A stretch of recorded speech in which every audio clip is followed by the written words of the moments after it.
levadai, Hashem levadai, vayayim hahu, v'nizgav Hashem levadai, Hashem levadai, vayayim hahu, v'vosem Yaakov levadai, vayayavei kishimai, Avavada loisa shochar, avada loisa shochar. V'vosem Yaakov levadai, vayayavei kishimai, avavada loisa shochar, avada loisa shochar. V'nizgav Hashem levadai, levadai vayayim hahu, v'nizgav Hashem levadai, levadai vayayim hahu, v'vosem Yaakov levadai, vayayavei kishimai, Avada loisa shochar, avada loisa shochar. What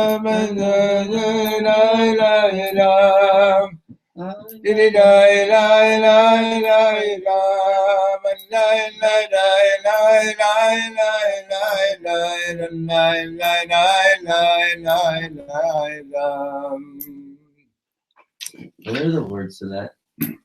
V'nizgav Hashem levado, bayom hahu, God alone, supposedly Yeshayahu, will be the most exalted on that day. In other words, in the day of the ultimate redemption, when Mashiach comes, the whole world is going to say, wow, it's all Hashem. But then the next pasuk is V'yivater Yaakov levado, Yaakov remained by himself, but Ya'avek Ish imo, and this Ish came and wrestled with him, Ad Alot HaShachar, till the rise of the morning star. That's the pasuk from this week's parsha. Or Yaakov is, and it's related to Channukah, by the way, because the Rashi says he went back to get the pachim ktanim. He went back to get the small little containers, right? Remember it from school? Levado, likado. He went back. You listen to it.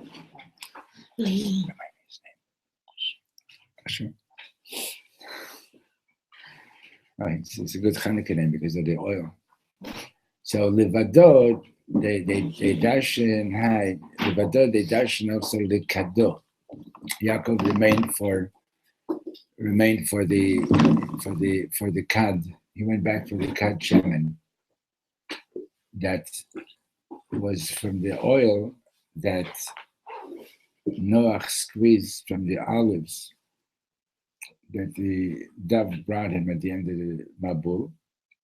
That oil was handed down to Avraham Avinu, Yitzchak, Yaakov, and so on, all the way to Yaakov, and then that was the Kat Shemen that the miracle of Channukah took place with that little bit of oil.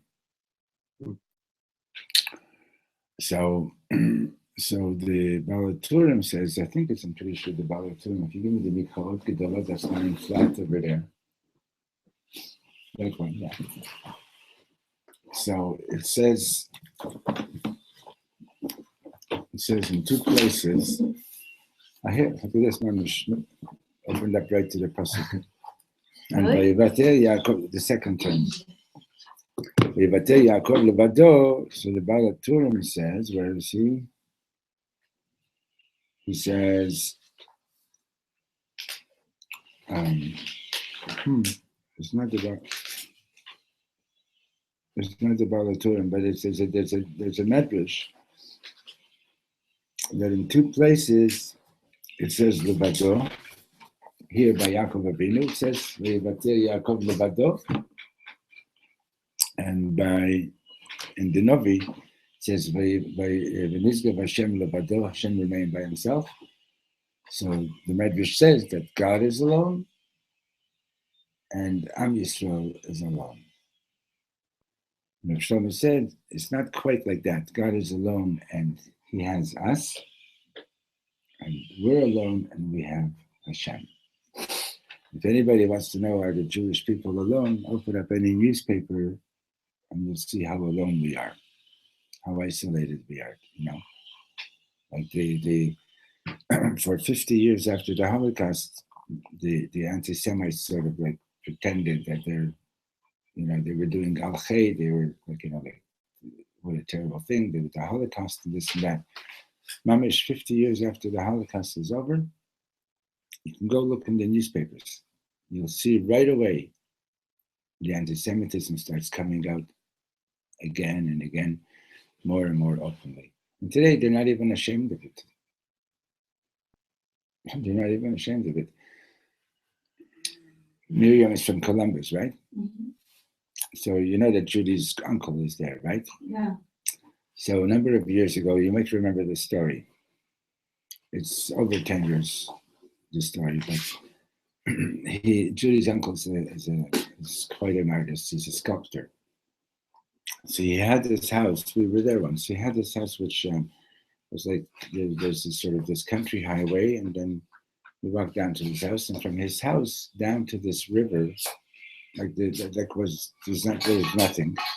It was all forest and everything. And his studio was down on the ground, on the basement level.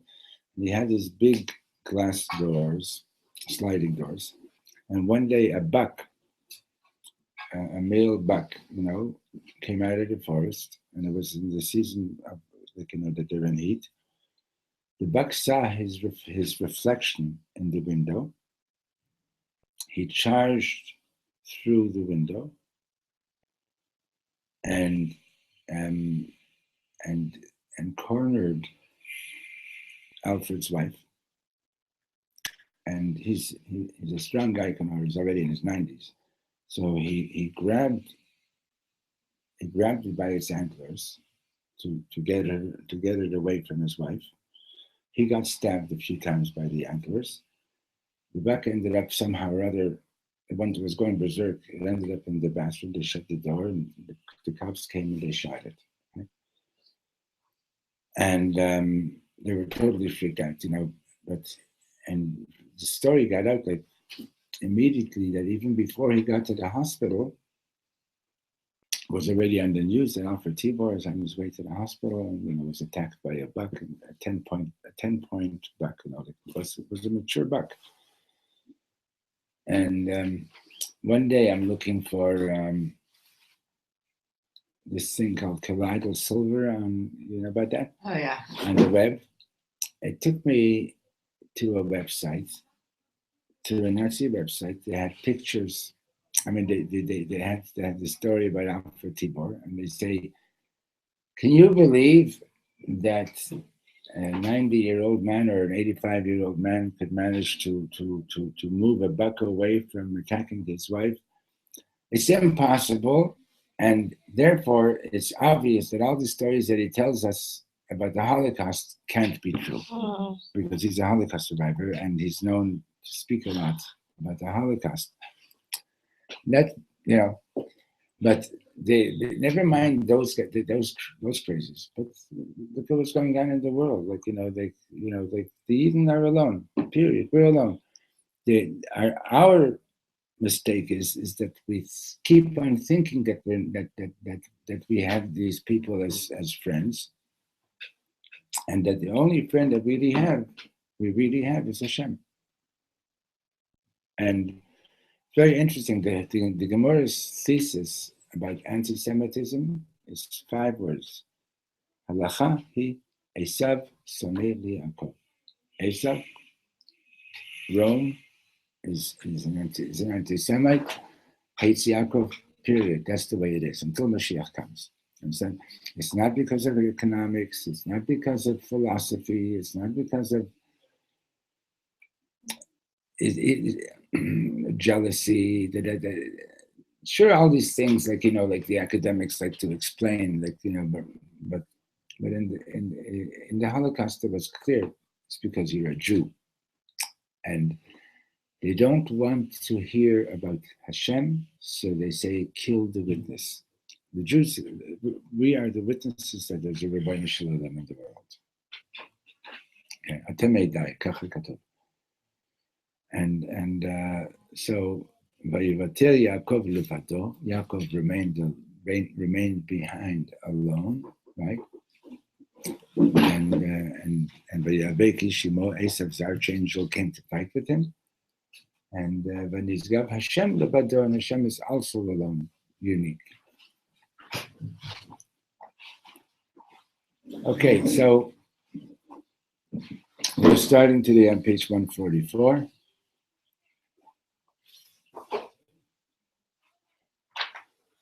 Okay.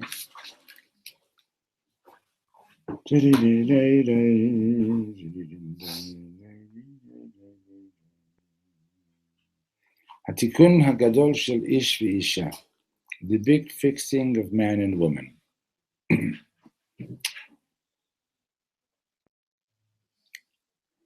אני רוצה עכשיו לגעת בעומק של העומק. I want to go into the deepest of the depths. כולם חושבים שאדם וחווה גורשו מגן עדן מפני שאכלו מפרי עץ הדעת. Everybody thinks that Adam and Chava got kicked out of Gan Eden because they ate from the tree of knowledge. זה לא נכון. It's not quite true. אחרי שאכלו מהפרי האסור, הם עדיין היו בגן עדן. After they ate from the tree of knowledge, they were still in Gan Eden for a while. They were there. They didn't get kicked out right away. Now, in the Torah it says that when you eat from the tree, you're going to die, right? So they brought death into the world, right? But when people read the story straightforward, they think, they ate and then they were sent out of Gan Eden, right? So that was the end of it, right? So they think it's because we ate from the tree. So, but it's not quite true because אחרי שאכלו מהפרי אסור הם עדיין היו בגן עדן, והקדוש ברוך הוא דיבר איתם. When after we ate from the tree, we were still in Gan Eden. God was speaking to us in Gan Eden. מתי גורשו אדם וחווה מגן עדן? So when were they kicked out? אחרי שדיברו דברים רעים אחד על השני. You can sit over here also. Michal is not here. I don't know why. I hope he's well. So when did they get kicked out? After they spoke badly against each other. Hashem sha'al et Adam, ma asita? God asked Adam, what did you do? We're on page 144. הוא אמר, האישה אשר נתת עמדי, היא נתנה לי מן העץ ואוכל. The woman that you gave to be with me, that you gave me to be my partner, my soulmate, she gave me and she gave it and I ate.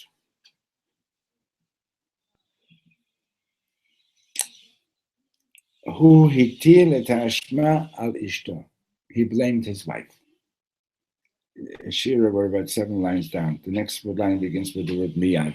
Miyad comes HaKadosh Baruch Hu, so God got angry right away. Kach ata ohevet ishtecha, that's how much you love your wife. Ech lo tevosh lidaber dvarim ra'im al ishtecha. How could you not be ashamed to speak badly about your wife? ברגע זה הייתה חווה צריכה לקפוץ ולומר, at that moment Chava should have jumped up and said, תסלח לו ריבונו של עולם. She should have said, Hashem, forgive him. זה הכל באשמתי, it's really my fault.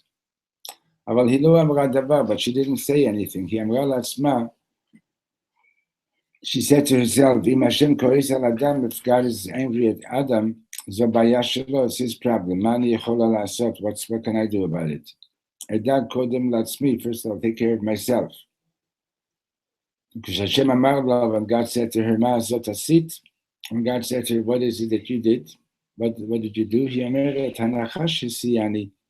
Is it hisiyani or hishiani? I think it's Hishiani. It's hishiani, right? I think so. Right. It's the nachash that talked me into it. Va'ochel, and I ate. Omer HaKadosh Baruch Hu, im shnechem ani lo mistader. I'm not getting along with both of you. As he matzu et atzmam mechutz Gan Eden. Then they found themselves outside Gan Eden. Page 144, 145. De'u lachem, ein davar hamash. Okay, so 1 second before we read on. You get what he's saying? He's saying that we were kicked out of Gan Eden because we blamed one another. Right? He's going to. Hashem gives you your soulmate, and what do you do? You make a mistake, you do something wrong. Hi. Here, we even have a book for you.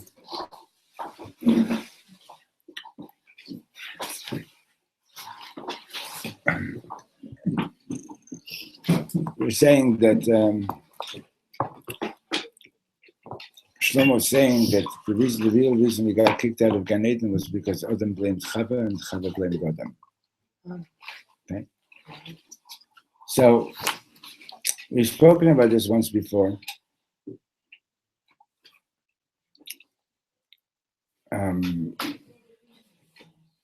About the way marriages would take place in the past. Today, you get married and you have a week of Sheva Brachot. Right? Remember we spoke about this? In the olden days, not only did you have Sheva Brachot, but for 1 week, Chosin and Kalev were in an apartment or in a tent, and they didn't go out for 7 days. When I ask people today, can you imagine being with somebody alone for 7 days straight? You're not going to the shopping center. You're not going anywhere. Like you're just with your chosin. You're just with your kala. Your friends are outside, ready to bring you food, to play some music, and so on. But you're just there, right? Can you imagine being with anybody for 7 days straight? Right? It sounds like such a foreign thing, right? And then on top of that, and I don't know how long this chosin and this kala know each other. Okay,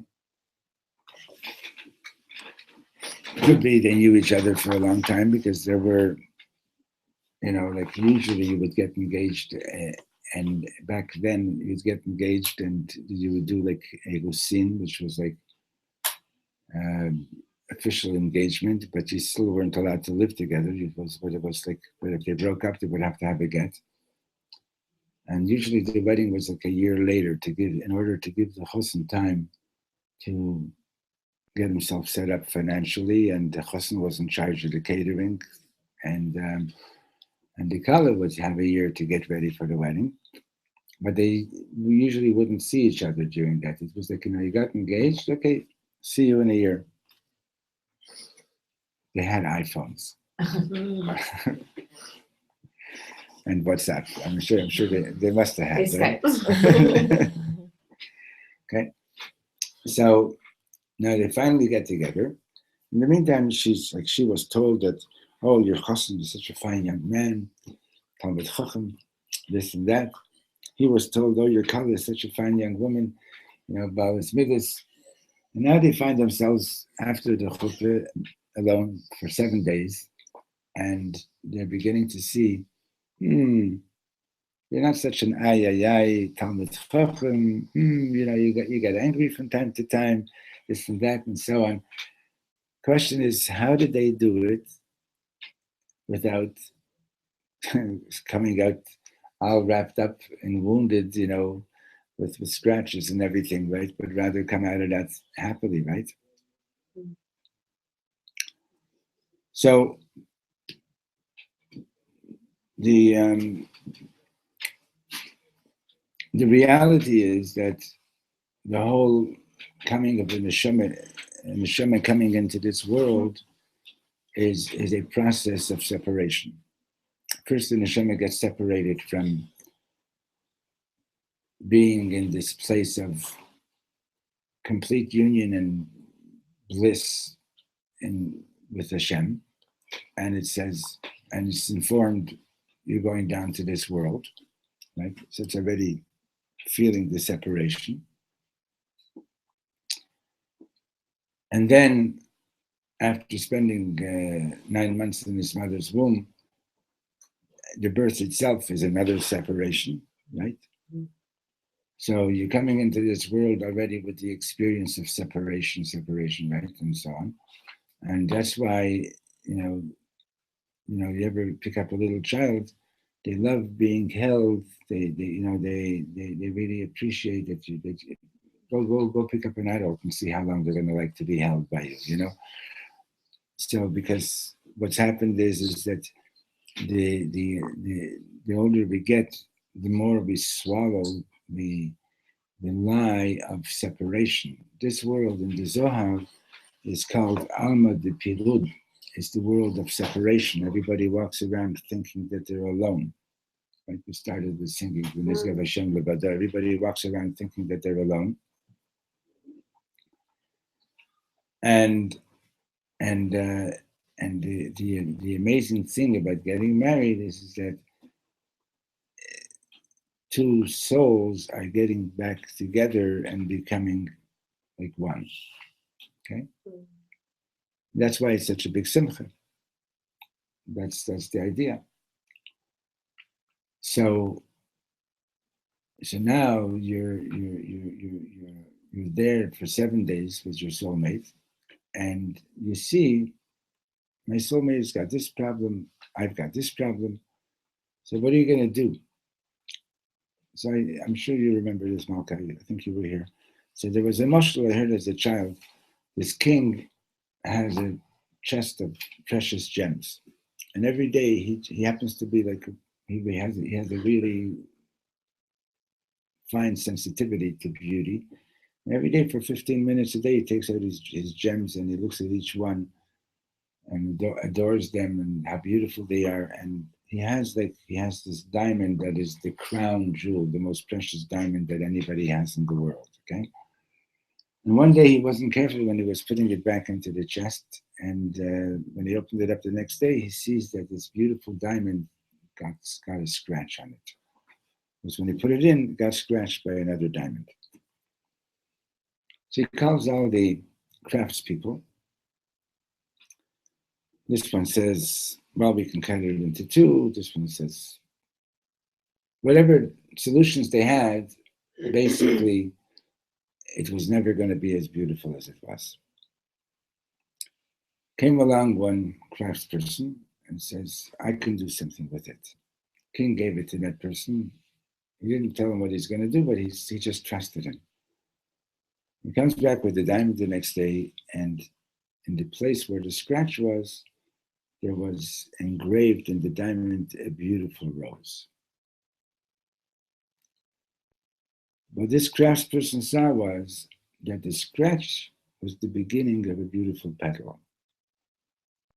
Could you brought up the name of the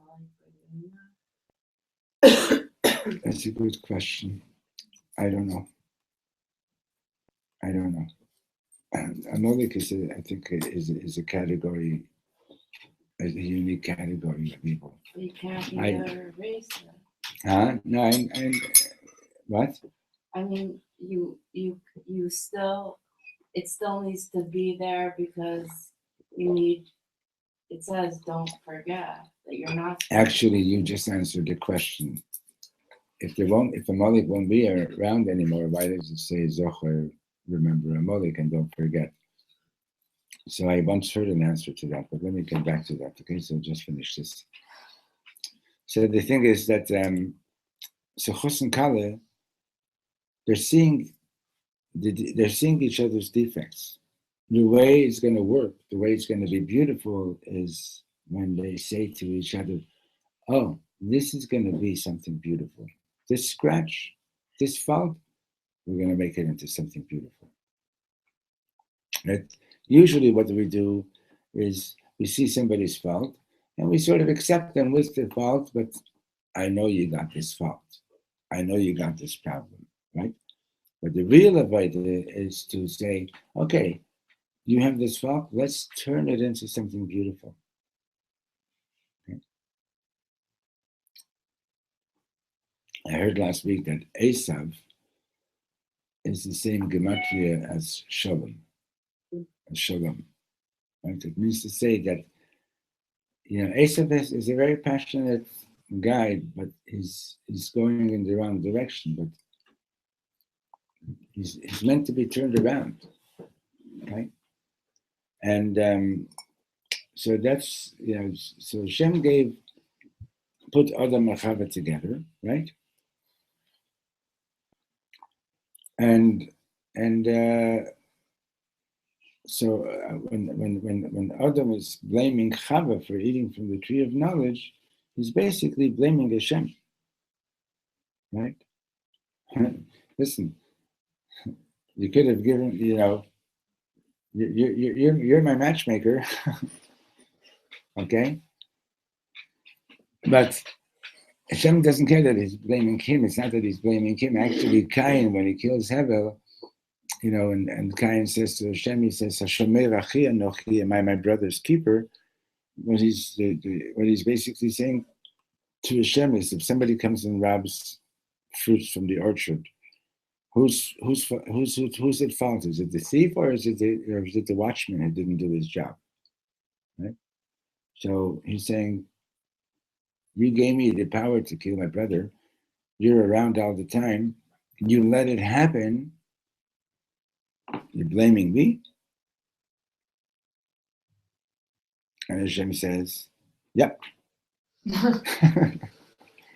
You're responsible for what you're doing. Okay?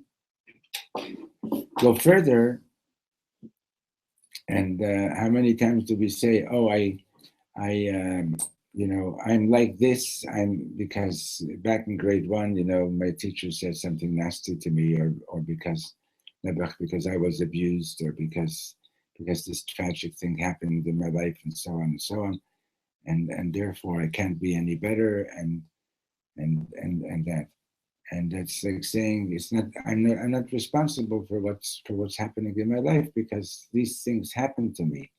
And if anything, like Hashem, where were you? Why did you let it happen?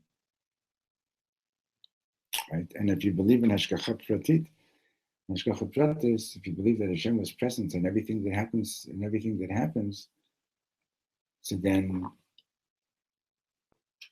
what's pshat? Right? It's a good argument. Right? It's a good argument.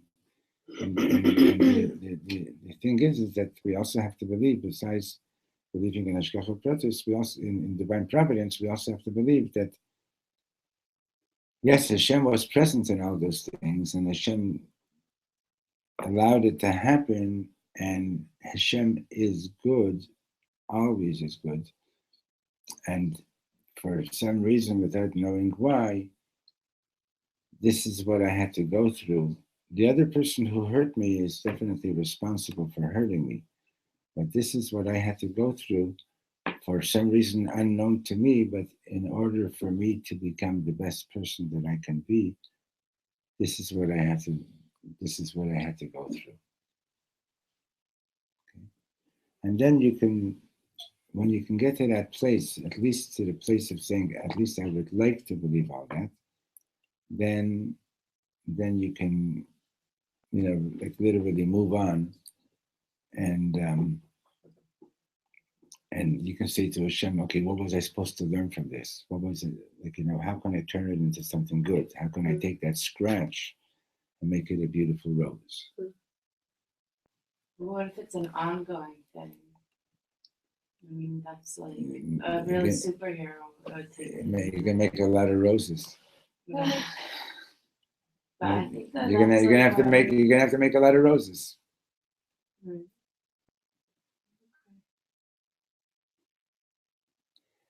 Concerning remembering the Amalek, so Amalek won't be a reality anymore, but it'll be a reality in memory.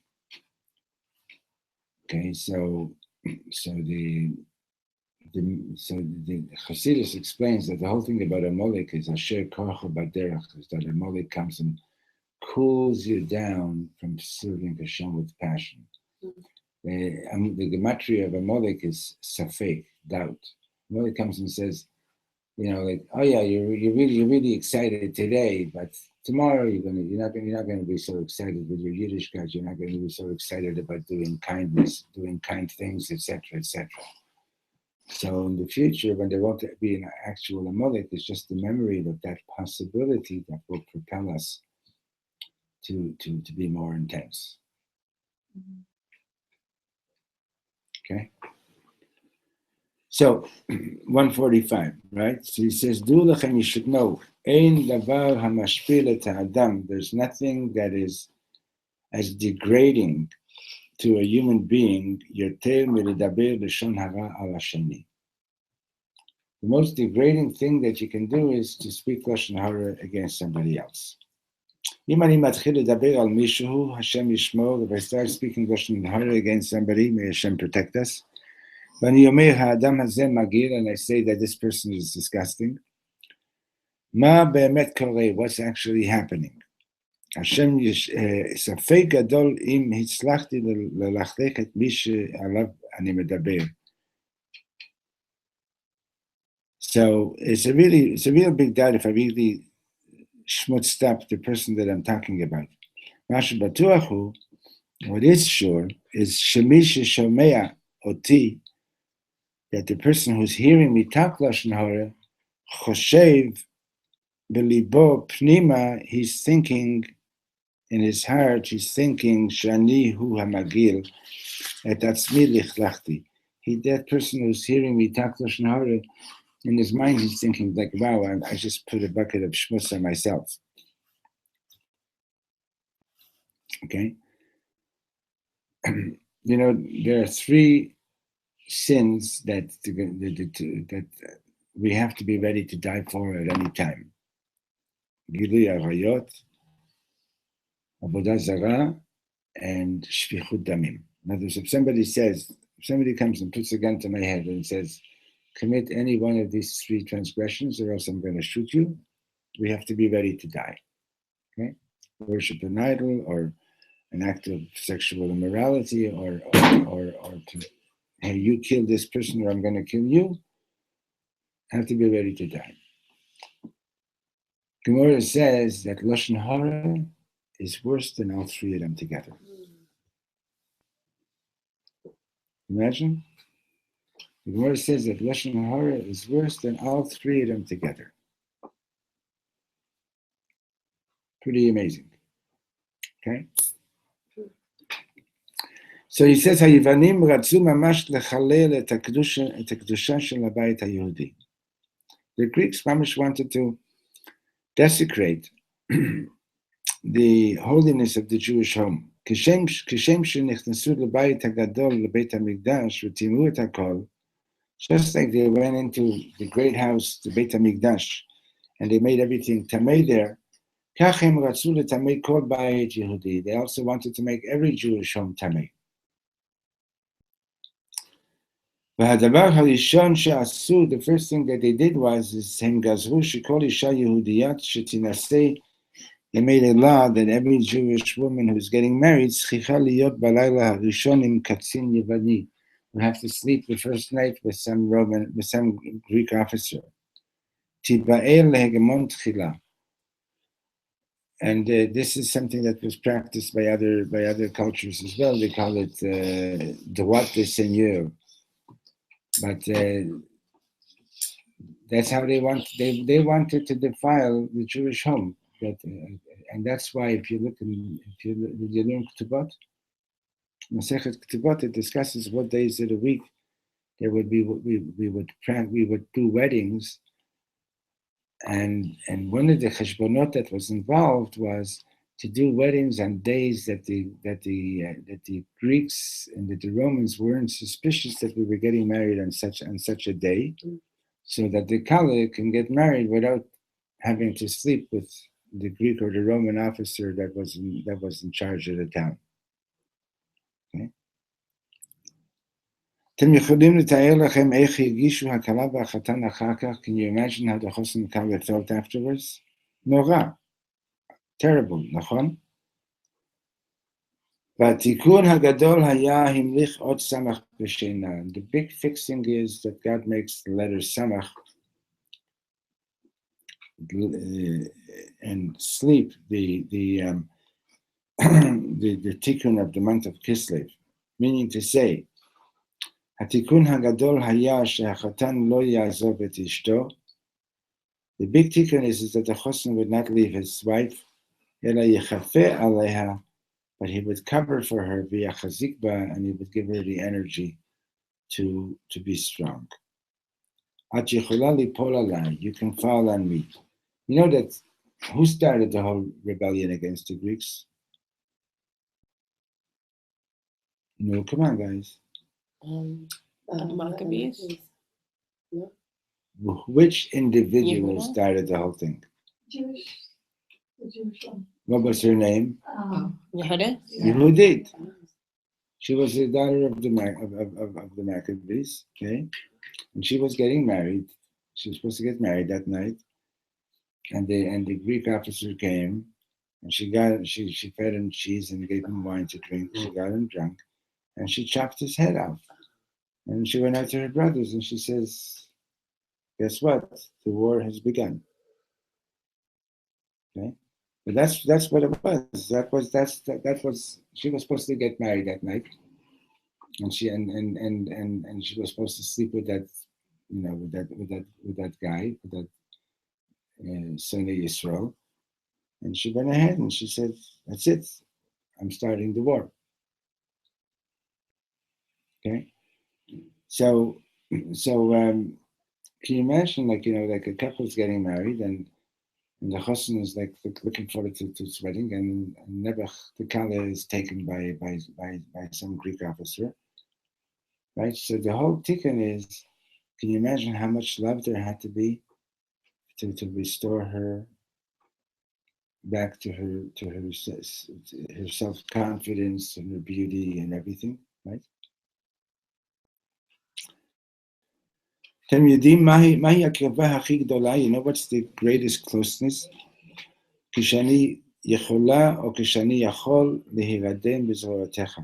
When I can fall asleep in your arms.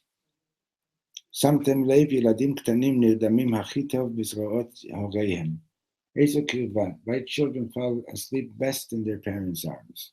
But that's mamish close.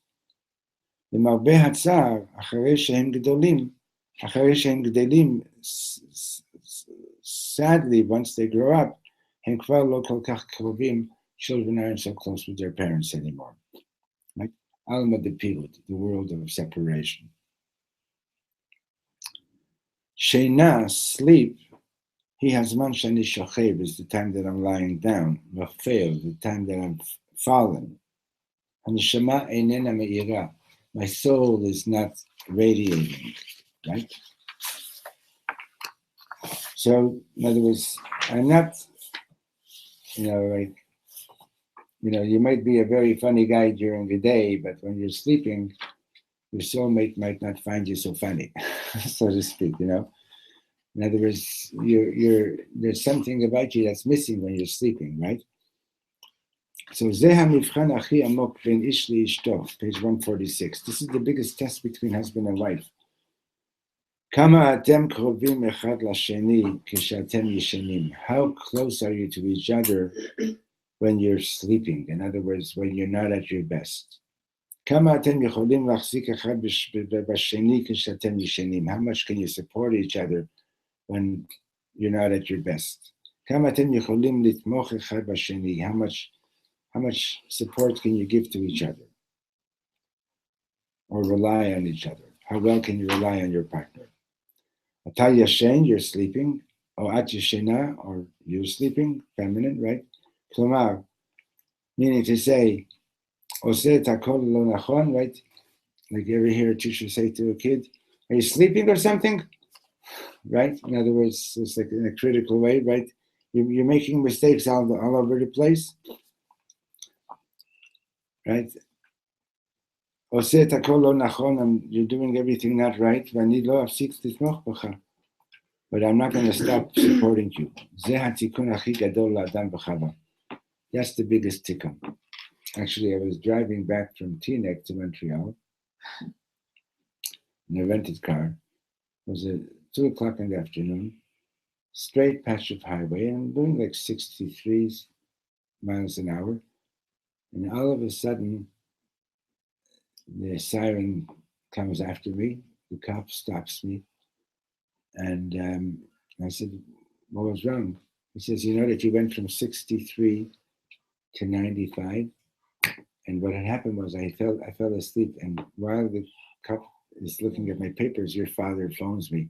He says, are you okay? He just sort of like sensed like something's wrong.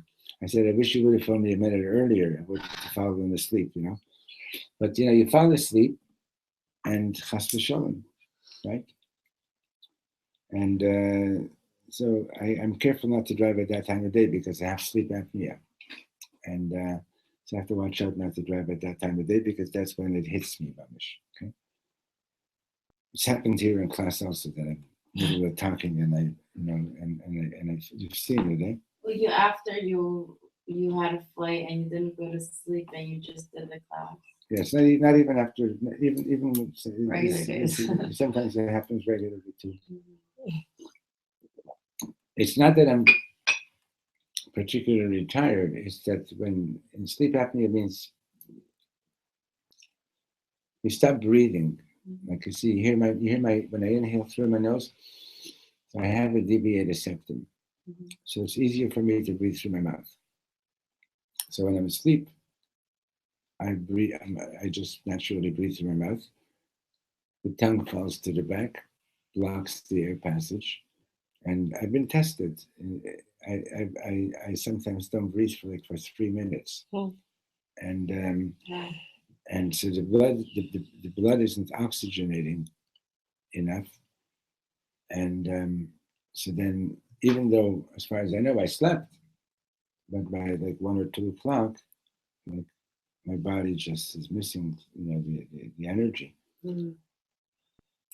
Anyway, so the thing is that, you know, like when you're sleeping, it's not just stum sleep. It's not only literally sleeping. You know, like that's when you make mistakes, right? You're half asleep. You take out a fleshiga pot and you cook something melchik in it, or vice versa, right? Or something like that, right? You're making mistakes all over the place. And so the big tikkun is, are you there to support me and to give me strength when I'm making mistakes? When I'm not so perfect, right? Can you, instead of saying, look at that scratch on you, can you help me turn it into a rose, right? There's a lot of tikkunim there's a lot of things that we do to fix the sin between Adam and Chava. Shabbat v'Yom Tov mitzvah le'echol v'lishtot. Shabbos and Yom Tov when we have a mitzvah to eat and drink. That's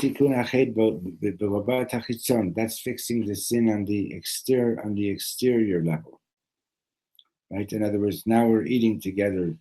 There's another teaching that Reb Shlomo said is that Chava ate from the tree alone and Adam ate from the tree alone. You know, so Shabbos we're eating together. Is also fixing the eating from the tree of knowledge. Okay. But this is an external level of fixing. The holy eating is fixing the eating that was prohibited.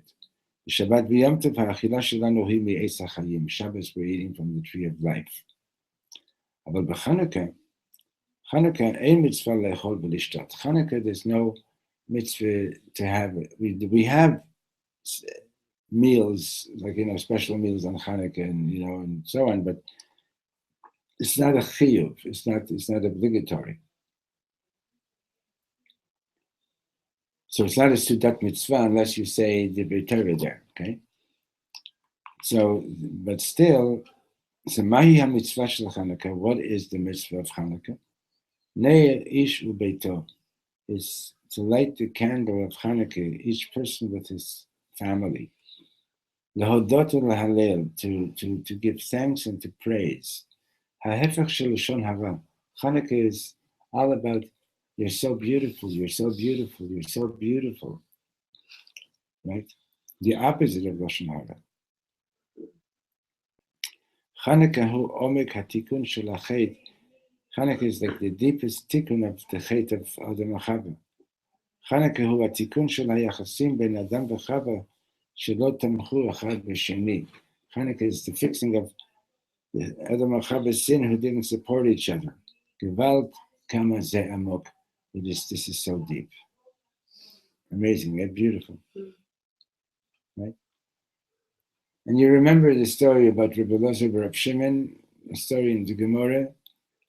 And even if you heard it, it's always good to hear it again. Reb Shimon is coming back to his hometown. He's walking along the riverbank, and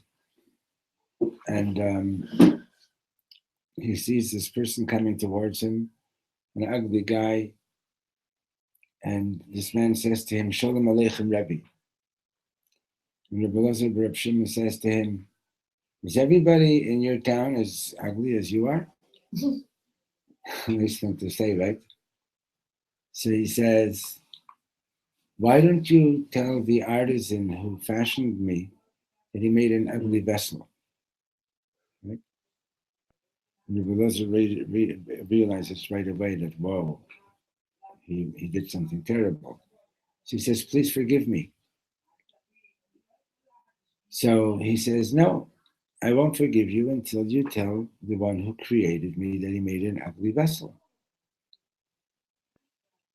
And they're both walking in the same direction. Reb Shimon is following after him, saying, please forgive me, please forgive me. In the meantime, people in the town know that Reb Elazar is coming back home, and they're all coming out to greet him, and they're saying, Shalom Aleichem Rebbe. And the man says, whom are you calling Rebbe? They say, the man behind you. And he says, him? Now, Halavai, there shouldn't be too many like him in Israel. So everybody's in shock. What? How could you talk like that? So he tells them what happened. So they say, well, he's a big Talmud Chacham, please forgive him. So he says, I'll forgive him because you're asking, but on the condition that he promises that he will not do this too often. Okay. Rashi says that that it was Eliyahu Hanavi that came down and manifested like this ugly person because Rebbe Elazar needed to be taught a lesson. Okay, but think about it. Could you ever say that to Hashem, let's say you see somebody ugly, and over here when they talk about an ugly person, it's not necessarily that he had physically ugly features. It was like an ugly person, like, a disgusting type of character. Would you ever tell Hashem, you made a really ugly creature? Well, at least not about a fellow Jew, right? I mean, but Why is it any better to say it about? Well, I don't know what I would say about Hitler, Yamach. But he wasn't really like, he was evil. He was evil. He was Yeah, I mean, evil. So you're allowed to say that. Okay, that's what I meant. Oh.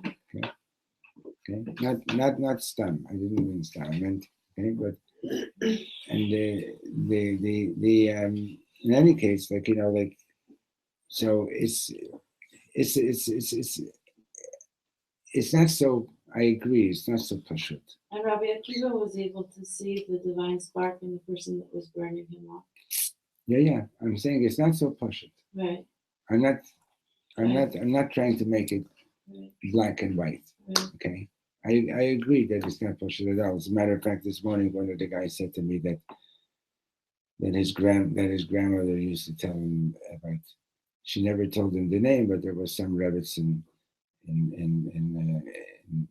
New York who during the war was a capo. Huh? Oi. Oi. Yeah. Big oi. You know. So I'm not pretending that these things are pashut. Yeah. But still the idea is, right? We're not living in a world that is like everything is, we're not living in a world of perfection, and I recognize that. Right. It would be a lot easier if if you can easily identify this guy is perfectly good or this guy is perfectly bad. But that's one of the Yetzer Hara, by the way, we were talking about that pasuk before, that Vayavik Ishimo, that Esav's, everybody agrees that this was Esav's archangel that was wrestling with Yaakov. So there's three opinions in the Gemara. What did this angel look like? So one opinion is that he looked like a robber.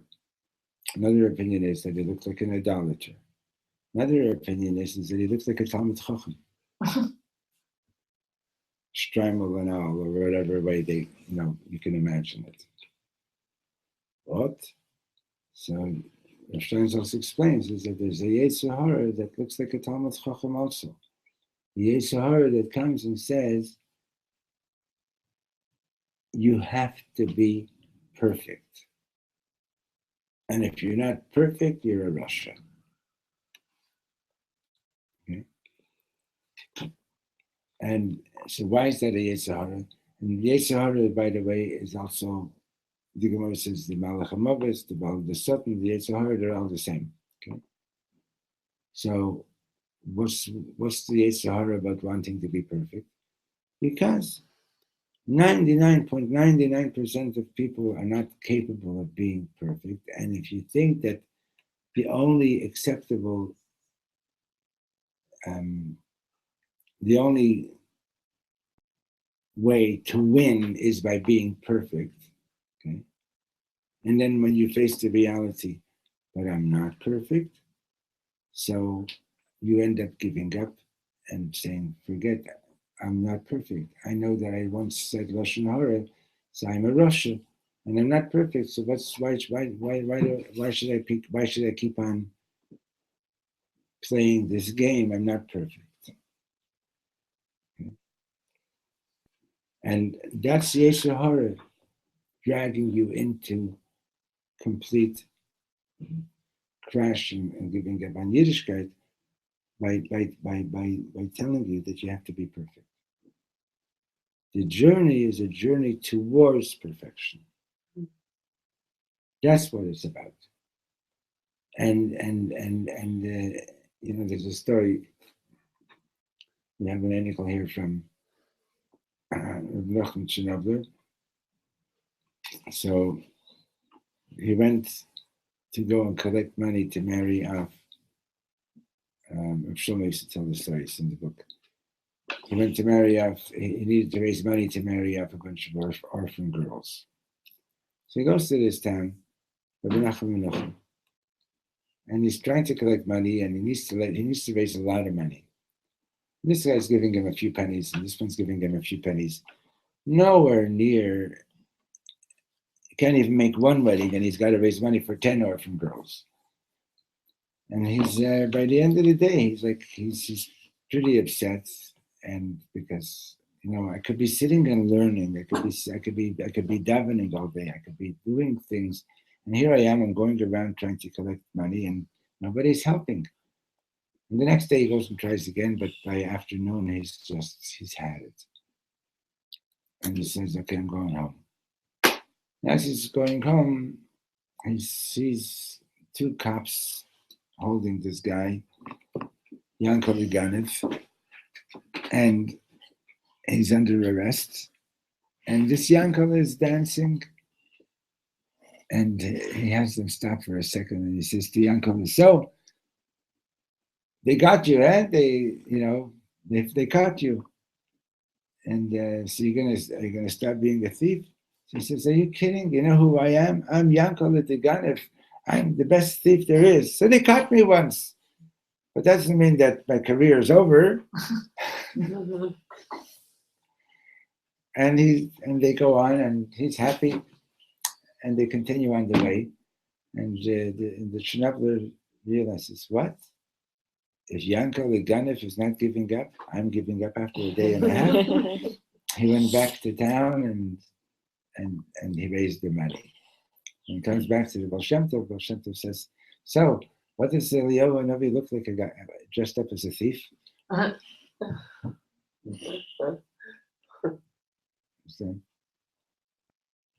So that's like, sometimes Eliyahu Hanavi comes down to teach us a lesson, right?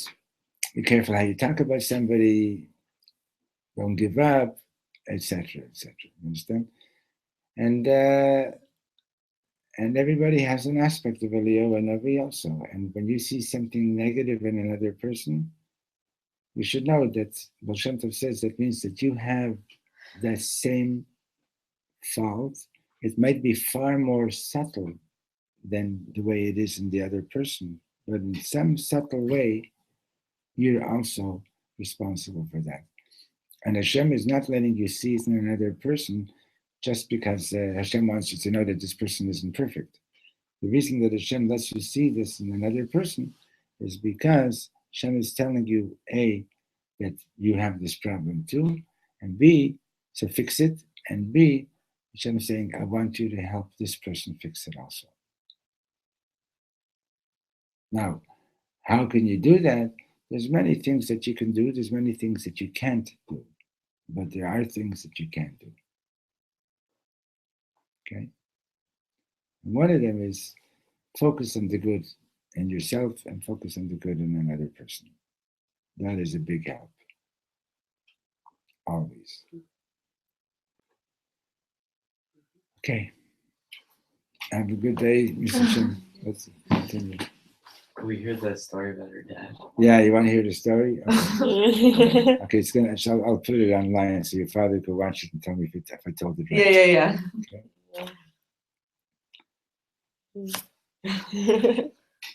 Drum roll. Should we say his name or we'll just call him Mr. Sushi? You can say his name, huh? Okay. Yeah. Joe, right? Joe. And so he's really into lottery tickets. And every Wednesday morning in the local paper, they print the lottery ticket numbers, the winning numbers. And like 5 o'clock in the morning, the papers are ready in the driveway, and he gets up, and he's already out in the driveway checking to see if he won. Now, I don't know if they still have it, but they used to have this thing that you can get a fake newspaper page printed. No, it wasn't that. He took the page from the day before and he put it into today's newspaper, and so he bought the winning numbers from the day before. That's how he did it? Yeah, that's how he did it. I don't know, No, it was a fake page. It was expired. But how did he have those numbers? But he had the right numbers in there for your father's ticket. Right. He took it earlier, or it was the day before, earlier newspaper edition. Yeah. He took that page out and put it into today's newspaper, But back in the bag. how did he change the numbers? No, and then he bought the winning numbers from that day. He picked those He numbers. picked those. He bought that. Like, he bought the ticket for my father. He was like, oh, like they always buy like tickets. That part he didn't tell me. Oh, okay, yeah. That part he didn't tell me. Went. In any case, one way or other, her father goes out and he sees the winning numbers, and it's like millions of dollars. Well, they're in the mikveh together. It's the rabbi. Wait. No. Sorry. Your father, I'm telling you what your father told me. Okay. And he says to me, her father says to me, Sholem, did you ever say Hallel on your knees for 45 minutes straight, saying, thank you, God, I love you.